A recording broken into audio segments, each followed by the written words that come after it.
Dr. Finn, a tall insectoid being, clicked his mandibles in surprise. How could you possibly know that just by looking? Lisa smiled. Pattern recognition. Humans are very good at it. Your species evolved on a world with thin atmosphere, probably. High altitude or low atmospheric pressure.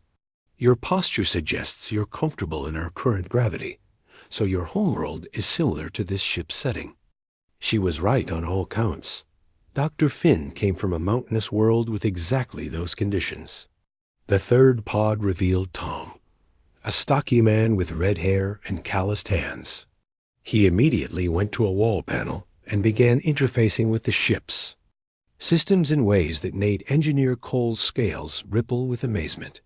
Atlas, bring main power to full, Tom said, and run diagnostics on the weapon systems. Tom, Jake said with a warning tone. Just checking our defensive capabilities. Commander, old habits. Zara stepped forward. What exactly are your defensive capabilities? Jake and Tom exchanged a look. Then Jake smiled, and somehow that expression was more unsettling than threatening. Perhaps a demonstration would be more effective than explanation, Jake said. Atlas, target that asteroid cluster at bearing 27 Mark IV. The one approximately 50 kilometers away? Atlas asked. That's the one. Through the ship's view screen, they could see the distant rocks tumbling through space. Suddenly, the Retribution shuddered slightly, and a beam of pure energy lanced. Out from one of its weapon ports. The asteroid simply ceased to exist. Not exploded, not vaporized. They were there one moment, and gone the next, as if they had been erased from reality itself. The alien boarding party stared in shocked silence. Quantum dissolution beam, Tom explained casually. Breaks down matter at the subatomic level. Very clean, very efficient. That's impossible, Engineer Cole whispered. The energy requirements alone. Not impossible, Dr. Lisa said. Just beyond your current understanding of physics. Humans have had quantum manipulation technology for over a century. Jake moved to a communication console. Atlas, open a channel to the Union ship. Jake, what are you doing? Zara asked. Introducing myself properly to your people, Captain. It's only polite. The main screen of the Starwind flickered to life, showing Jake's face.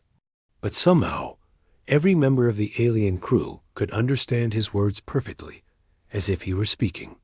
Their native language. Greetings, people of the Galactic Union.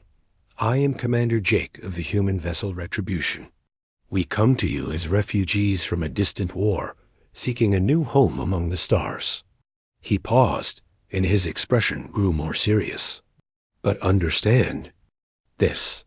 We are not helpless. We are not weak. Humanity has survived the destruction of our homeworld and 50 years in the void because we are very, very good at staying alive. We offer friendship to those who would be our friends and protection to those who would be our allies. The transmission ended, leaving the bridge of the Starwind in stunned silence. Back on the Retribution, more pods were beginning their revival cycles, dozens of them, then hundreds. The ghost ship was coming alive, and with it, a species that had mastered technologies the Galactic Union couldn't even comprehend. How many of you are there? Zara asked quietly. On this ship? 2,000, Jake replied. But Captain, you should know something else. The Retribution wasn't the only ship that left Earth. Dr. Finn's compound eyes widened. How many ships? Jake's smile was enigmatic. Enough, Doctor. More than enough. Somewhere in the deep void of space, ancient beacons began to pulse with signals that had been dormant for half a century. The awakening of one human ship had triggered something much larger, and the Galactic Union was about to discover that they were no longer the dominant power in their corner of the galaxy. The age of humanity had begun. Asterisk the claim Admiral Rex arrived 12 hours later with a full Union battle fleet. 6 heavy cruisers and 2 carrier ships dropped out of hyperspace in perfect formation, their weapons already charging as they surrounded the human vessel. Captain Zara watched from the bridge of the Starwind as the massive Union flagship Dominion moved into position. Admiral Rex was a veteran commander from the Keth Empire, one of the founding members of the Galactic Union. His species was known for their military precision and their belief that might made right. All ships maintained defensive positions. Rex's voice boomed across the communication channels. Unknown vessel, you are in violation of Galactic Union space. Prepare to be boarded and your cargo inspected. On the Retribution, Commander Jake stood on the bridge watching the alien warships deploy around them. Dr. Lisa and Engineer Tom flanked him, along with a dozen other humans who had been awakened in the past few hours. Impressive formation, Tom noted, studying the tactical display. Classic encirclement pattern. Someone trained these people well. Atlas, Jake said calmly. Analysis of the Union fleet? 6 heavy cruisers, approximately 400 meters. Each, 2 carriers with fighter complements. Total crew estimated at 15,000. Weapons appeared to be plasma-based with kinetic missile backup. And their chances against us? Negligible, Jake nodded. Open a channel to their flagship.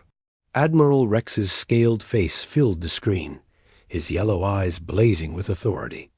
I am Admiral Rex of the Galactic Union Defense Force. You will surrender your vessel immediately and submit to Union jurisdiction. I am Commander Jake of the human starship Retribution, Jake replied politely. And I'm afraid I must decline your request. Rex's crest flared with anger. This is not a request, alien. You are in Union space, carrying unknown weapons and technology. You will comply or face the consequences. Admiral, Jake said, still maintaining his calm tone, I think there's been a misunderstanding. We are not in your space. We are in open void, far from any claimed territory. And as for our weapons and technology, they belong to us. Any salvage discovered in this sector belongs to the Union by right of first claim, Rex snarled. Your people are clearly dead, making this vessel derelict property. Dr. Lisa stepped forward. Admiral, I can assure you that we are very much alive, as are the nearly 2,000 other humans currently awakening from stasis aboard this ship. Rex studied her with predatory interest. 2,000 slaves will bring a good price in the outer markets. The temperature on the Retribution's bridge seemed to drop several degrees. Jake's expression didn't change, but something in his eyes grew very cold. Admiral, Jake said quietly, I suggest you reconsider that statement. You are outnumbered. 8-1, Rex replied. Your single ship cannot stand against a Union battle fleet. Surrender now, and your people will be processed according to Union law. Jake turned to Tom. Engineer, what's the status of our defensive systems? All systems operational, Commander. Shields at full power. Weapons charged and ready. Atlas, please show Admiral Rex our targeting solutions. The main screen split, showing the tactical situation from the human ship's perspective. Each Union vessel was highlighted with targeting reticules, and probability calculations scrolled past, showing hit percentages, estimated damage, and time to destruction. All the percentages were 100%. All the time estimates were under 30 seconds. Admiral Rex stared at the display in confusion. What is this supposed to prove? You have targeting computers. So do we. Admiral, Jake said patiently. Those aren't projections. Those are certainties. Your ships are already dead. You just don't know it yet. Captain Zara, watching from the Starwind, felt a chill run down her spine. Something in Jake's voice suggested he wasn't bluffing. Rex's response was to open fire. Plasma bolts and kinetic missiles erupted from the Union fleet, converging on the retribution from all directions. The human ship disappeared in a cloud of explosions and energy discharges. For a moment, there was silence. Then the smoke cleared, and the retribution hung in space exactly where it had been, completely undamaged. Not even a scorch mark marred its hull. Impossible, Rex breathed. Quantum shielding, Tom explained conversationally. The energy from your weapons was simply redirected into another dimension. We could sit here all day while you shoot at. U.S. Jake's voice carried across all channels, calm and implacable. Admiral Rex, you have fired upon a peaceful vessel engaged in diplomatic contact. In response, we will now demonstrate why humanity survived the destruction of our homeworld. The retribution didn't move. It didn't even turn to face the Union. Ships, but suddenly, beams of coherent energy lanced out from points all across its hull. The Union flagship Dominion simply stopped existing. One moment it was there, a massive symbol of alien military might. The next moment, there was empty space. Admiral Rex is no longer with us, Atlas announced. Would anyone else like to claim salvage rights to this vessel? The remaining Union ships hung in space, their crews too shocked to respond. The Dominion had been their most powerful warship, armed with the latest Union technology and protected by military-grade shielding. It had vanished as easily as the asteroids had hours before. Commander Jake's voice filled the silence. To the remaining Union vessels, we do not wish conflict with your people, but we will not be enslaved, claimed, or processed. We are human beings, and we are free. One of the Union cruisers began to retreat, its captain apparently deciding that discretion was the better part of valor. The others followed quickly, jumping to hyperspace as fast as their engines could charge.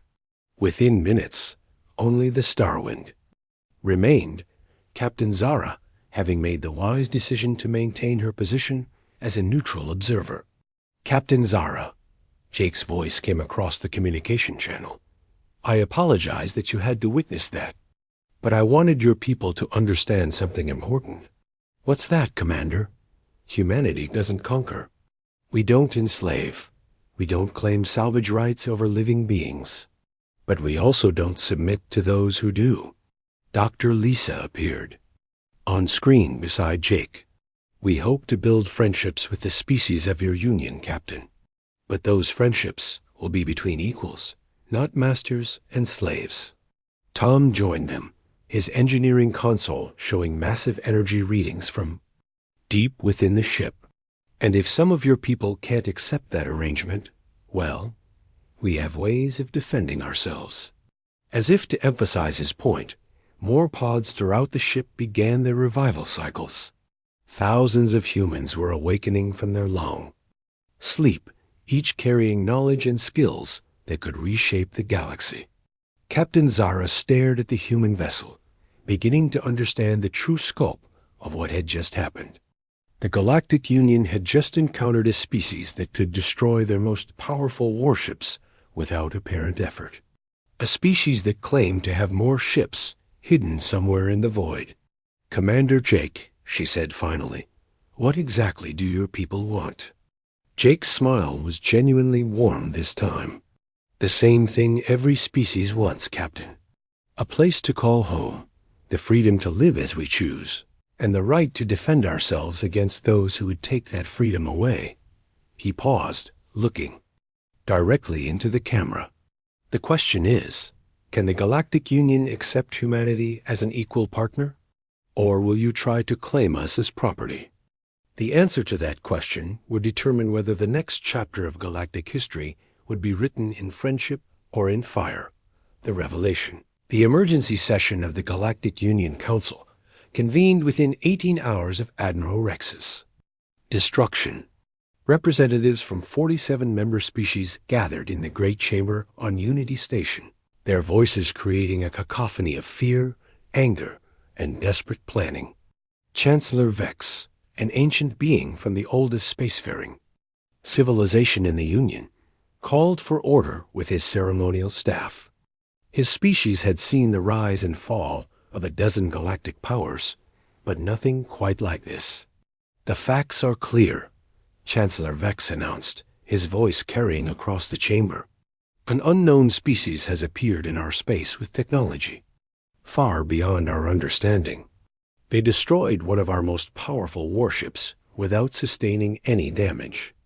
Representative Mira from the Trade Federation stood up, her crystalline form refracting the chamber's lights. "We should negotiate. Offer them membership in the Union, full trading rights, anything they want. We cannot afford to make enemies of beings this powerful." "Appeasement," growled General Korg from the Military Council. "We should mobilize the entire Union fleet. No single ship can stand against 1,000 vessels." "One ship just destroyed Admiral Rex's flagship like it was made of paper," pointed out Dr. Nell, the Union's chief scientist. "What makes you think 1,000 ships would fare any better?" The debate raged for hours. Some called for immediate military action, others for diplomatic overtures.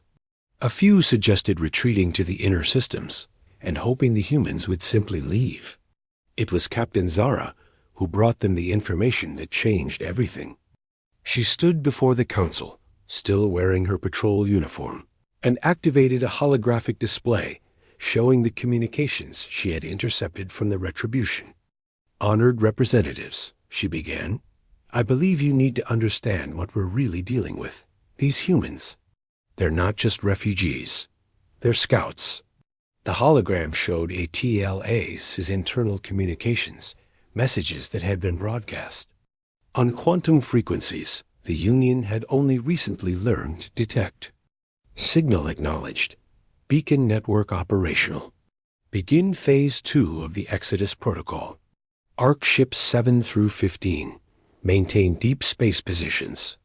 Await authorization for approach vectors. Survey complete. Local galactic civilization. Shows standard development pattern. Recommend standard integration procedures." The chamber fell silent as the implications sank in. "How many Arc ships?" Chancellor Vex asked quietly. "We don't know," Zara replied, "but the communications suggest at least 15, possibly more." Representative Myra's crystalline form pulsed with fear. "Integration procedures? What does that mean?" Commander Jake's voice answered her. He materialized as a hologram in the center of the chamber, transmitted directly from the Retribution. Somehow, he had been listening to their entire session. "It means, Representative Myra, exactly what you think it means," Jake said with a slight smile. "Humanity is not just seeking refuge. We're seeking a new home, and we found one." The chamber erupted in chaos. Security forces moved to block the transmission, but their equipment seemed to have no effect on the human technology. "How are you doing this?" General Korg demanded. "Our communication systems are encrypted and shielded. Quantum entanglement." "Communication," Jake replied calmly. "We've been monitoring your discussions since we arrived.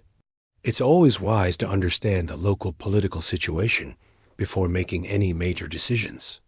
Dr. Lisa appeared beside Jake in the hologram. "Your species show remarkable diversity," she observed, studying the assembled aliens.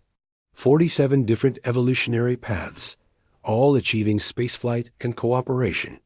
It's quite impressive. "What do you want from us?" Chancellor Vex asked, his ancient voice heavy with resignation. "Partnership," Jake replied. "Humanity has much to offer the Galactic Union. Our technology, our knowledge, our experience in warfare and survival.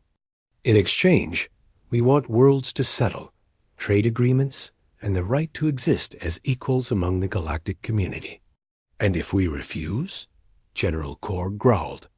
Jake's expression didn't change, but something cold flickered in his eyes. "General, I hope it doesn't come to that. But humanity has survived the complete destruction of our homeworld, 50 years in the void, and encounters with species far more aggressive than yours. We will not be denied a place to rebuild our civilization." Engineer Tom joined the hologram, carrying a data pad. I've been analyzing your infrastructure, by the way. Impressive work, especially considering your technological limitations. But I noticed some inefficiencies in your power distribution networks. Without being asked, he began transmitting technical specifications that made Dr. Nell's sensors light up with excitement.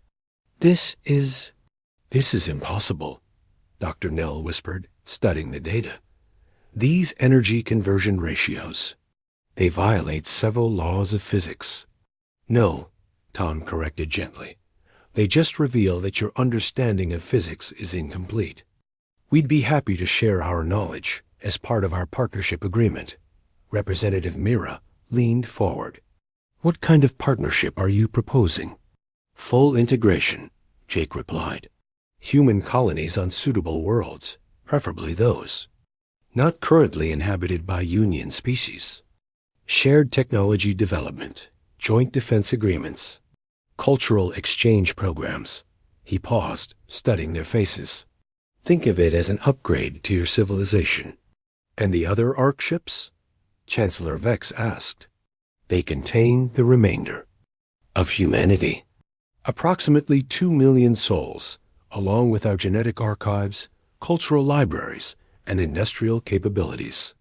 They're currently positioned throughout this galactic arm, waiting for my signal. The hologram zoomed out, showing a three-dimensional map of local space. Dozens of red dots appeared, scattered across hundreds of light years. Each dot represented a human ARC ship, hidden in the void, carrying thousands of survivors from Earth's destruction. We've been watching your Union for months, Jake continued. Learning your languages, studying your societies, understanding your strengths and weaknesses. You're good people, most of you. You've built something worth preserving. His expression grew more serious. But understand this. Humanity is here to stay. We can build our new civilization alongside yours, sharing knowledge and defending each other against common threats. Or we can build it despite your opposition. Dr. Lisa stepped forward. We've seen what happens when species try to dominate each other. It's what destroyed Earth. We don't want to repeat those mistakes. But we also won't be victims again, Tom added quietly. The chamber was completely silent now, every representative understanding the choice before them. Accept humanity as partners and gain access to technology beyond their dreams. Oppose them and face the prospect of war against a species that could erase their most powerful warships without effort. Chancellor Vex raised his ceremonial staff. The Council will need time to deliberate this proposal.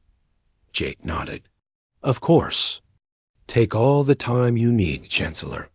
But please understand that while you're deliberating, more of our people are awakening every day. And they're all very eager to start building new homes. The hologram faded, leaving the council chamber. In stunned silence. Asterisk, asterisk. Outside, in the deep void of space, ancient human ARC ships began powering up their engines for the first time in decades. The age of hiding was over. The age of integration was about to begin, whether the Galactic Union was ready or not. Asterisk, the new dawn, 3 days of debate followed Jake's revelation. The Galactic Union Council chambers echoed with heated arguments, desperate negotiations, and more than a few threats. But in the end, the mathematics were simple. Humanity possessed technology centuries ahead of the Union, had survived the destruction of their homeworld, and had been planning this integration for 50 years. Chancellor Vex cast the deciding vote.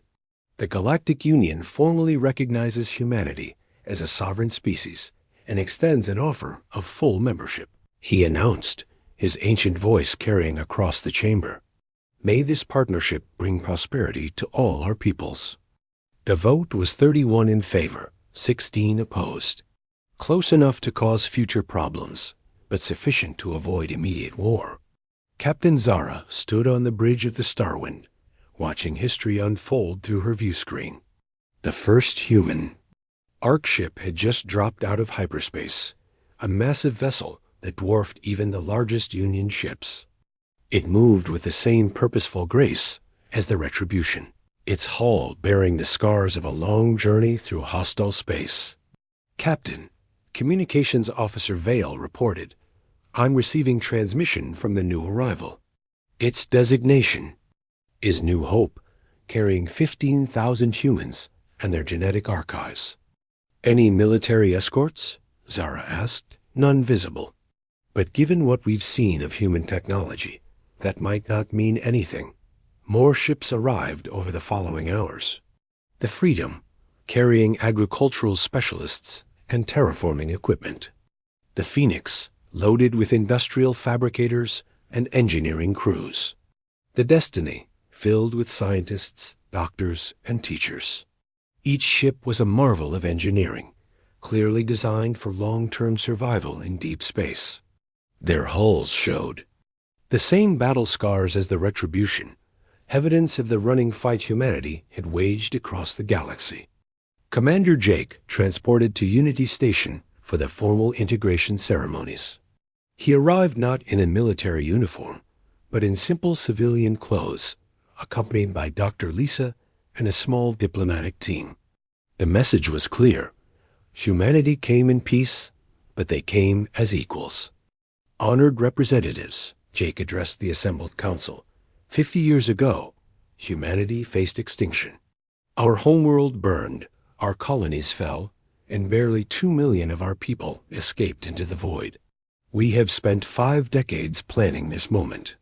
He activated a holographic display showing star charts that made several council members gasp. Human Ark ships were positioned throughout Union space, not as invaders, but as potential colonists. "We have identified 47 uninhabited worlds suitable for human settlement. We ask permission to begin colonization of these worlds, with full respect for Union territorial boundaries and environmental protection protocols." Representative Mira leaned forward. "What about the technology sharing you mentioned?" "Doctor."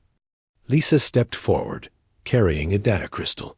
"This contains the basic principles of quantum energy manipulation, zero-point field generators, and faster-than-light communication systems. Consider it a gift of friendship." Dr. Nell nearly fell from his chair examining the data. This is revolutionary. These technologies could solve the energy crisis, eliminate resource scarcity, revolutionize transportation. "And defense," added General Korg grimly. Jake nodded. "Yes, General. Our defensive technologies will be shared as well, but only with species that commit to the Union's principles of cooperation and mutual protection." "What about your weapons?" Korg pressed. "The ones that destroyed Admiral Rex's ship? Those will remain under human control," Jake replied firmly. "We've learned the hard way what happens when advanced weapons fall into the wrong hands. But we will use them to defend Union space against external threats." As if summoned by his words, alarms began blaring throughout Unity Station. A massive fleet of unknown ships had just dropped out of hyperspace at the edge of Union space, their intentions clearly hostile. "Keth Imperial Fleet," reported the station's tactical officer. "Emperor Thax is demanding the immediate surrender of the human vessels and their technology." The Keth Empire had been the Union's primary rival for decades. They ruled through conquest and slavery, everything humanity claimed to oppose. Jake smiled, and somehow that expression was more terrifying than any threat. "Atlas," he said calmly, "signal all Ark ships. Implement defensive formation Omega." Space around Unity Station suddenly filled with human vessels. Not just the few. Ships they had seen, but dozens of them, pairing from seemingly empty void where they had been hiding with advanced stealth technology. The Keth fleet consisted of nearly 200 warships, the largest invasion force ever assembled in this sector. They faced less than 50 human vessels. It wasn't even close to a fair fight. The battle lasted exactly 4 minutes and 37 seconds. Human ships moved with impossible grace, their weapons reaching across space to disintegrate Keth vessels before they could even target their attackers. The quantum dissolution beams that had destroyed Admiral Rex's flagship proved to be merely the smallest weapon in humanity's arsenal. When the last Keth ship surrendered, Emperor Thax's own flagship crippled, but intact as a message to others, Jake opened communications to the entire Union. "This is Commander Jake of the Human Integration Fleet." His voice carried to every world in Union space. "Let it be known that humanity stands with the Galactic Union against all enemies, foreign and domestic. Any species that threatens Union worlds or Union citizens will face the combined might of our alliance." He paused, letting the implications sink in. The age of conquest is over. The age of cooperation has begun. Chancellor Vex, watching from Unity Station, felt something he hadn't experienced in centuries: hope for the future. Over the following months, human colonies began appearing on the designated worlds. But these weren't the crude settlements most species established. Human terraforming technology transformed barren planets into garden worlds within weeks. Their cities rose from the ground like living things, perfectly integrated with local ecosystems. Trade flowed both ways. Human technology revolutionized Union manufacturing, transportation, and communication. In return, Union species shared their art, culture, and scientific knowledge with humanity's eager colonists. Captain Zara found herself appointed as the first official liaison between the Union fleet and human space forces. She stood on the bridge of a new ship, the Unity, a joint construction project that combined the best of both civilizations. "Status report," she requested. "All colonies are reporting successful establishment," replied her new first officer, a human named David who had been awakened from the Phoenix. "Agricultural yields are exceeding projections, and the terraforming projects are ahead of schedule." "Any signs of resistance from other galactic powers?" "None since the Keth incident." "It seems word has spread about our defensive capabilities." Zara nodded, looking out at the stars. Humanity had kept their promise. No conquest, no enslavement, no destruction of existing civilizations. Just integration, cooperation, and mutual defense. But she knew this was only the beginning. Somewhere, out there in the galaxy, were other species, other powers, other threats. And when they came, they would find not just the Galactic Union, but humanity standing beside them. The ghost ship Retribution now served as a memorial and museum, orbiting the first human colony world. Visitors could see the stasis pods where 2,000 souls had slept for 50 years, dreaming of a new home among the stars. Atlas still ran the ship's systems, no longer a guardian of refugees, but a keeper of memories.